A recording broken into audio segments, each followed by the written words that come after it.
Om Namah Shivaya, Namaste and welcome to Sadhana. I am your host, Alisha Gaya-Prasad.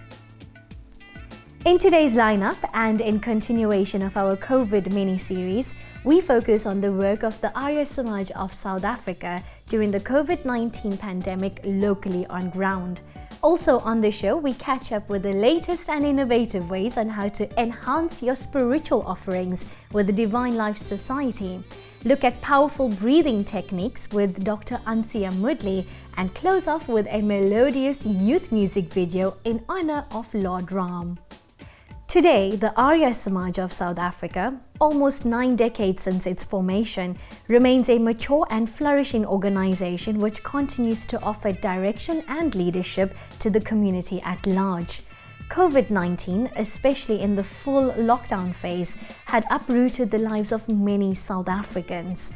Led by the spiritual head himself, the Arya Samaj partnered with the eThekwini Municipality and served their frontline workers, indirectly caring for 2,000 homeless people camped at the Moses Mabhida Stadium. Initially, even before the lockdown, when this crisis had hit, already people started to panic. People were suffering as it is already, even before this whole thing came about. As an organization whose prime motto is to serve, to put into practice the principles of our dharma, we couldn't just sit down and be part of that lockdown. So we got together and we decided, let's see where we can, who we can partner with and what we can do in response to this pandemic.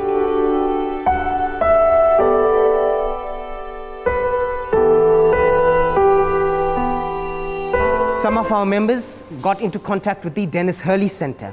And through the Dennis Herley Centre, who is currently serving at least 2,000 homeless people who are camped at the Moses Mabhida Stadium with the help of eThekwini Municipality, we have then decided to serve the first responders, those who are on the front lines, helping those in need, who are at the beck and call of the homeless to ensure that their health is at the optimum, that they're being fed.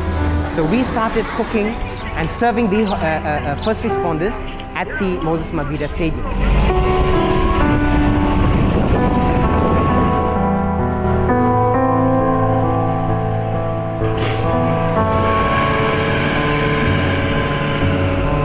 Myself and Vidisha Beni Madhu have been actually preparing the meals. We've got also a team of volunteers who are doing the chopping of the vegetables, soaking the vegetables. So we've got about 5 menus which we rotate. So we get up about 7 o'clock in the morning and start to come down here, get prepared. The first thing we do is we sanitize ourselves. As you can see, we put down a plastic apron, we've got hair nets, we've got masks, we've even got face shields and gloves. Once we sanitize at the sanitizing station, we start preparing. Once everything is chopped freshly in the morning, we start preparing the food.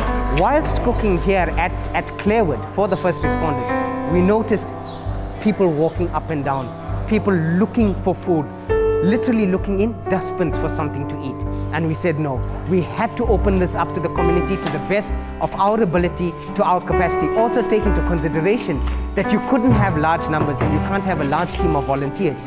With the space that we have, we managed to gather our members around the area, got all the permits and all the taking the regulations into account. We started opening up and feeding members of the Clarewood community here as well. So what we started to do is we provided them with masks. Every time that they come for meals, we give them the sanitizers, make sure that their hands are sanitized.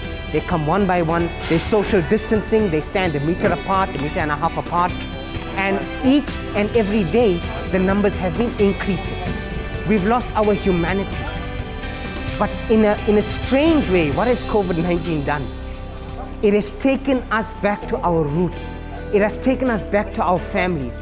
It has taken us back to humanity, because the only way we are surviving is by working together. This is our chance now. In this catastrophe, in this pandemic, we have a silver lining. And that is to teach us a grave lesson that when we walk out together. We walk out united and in harmony with everything around us. That is the only way we can overcome this and ensure that the future does not repeat itself in the way we are suffering today. Remember, I am as Ubuntu, as with Vasudeva Kutumbakam, the whole world is a family. I am because we are. That more than ever needs to be imbibed by each and everyone.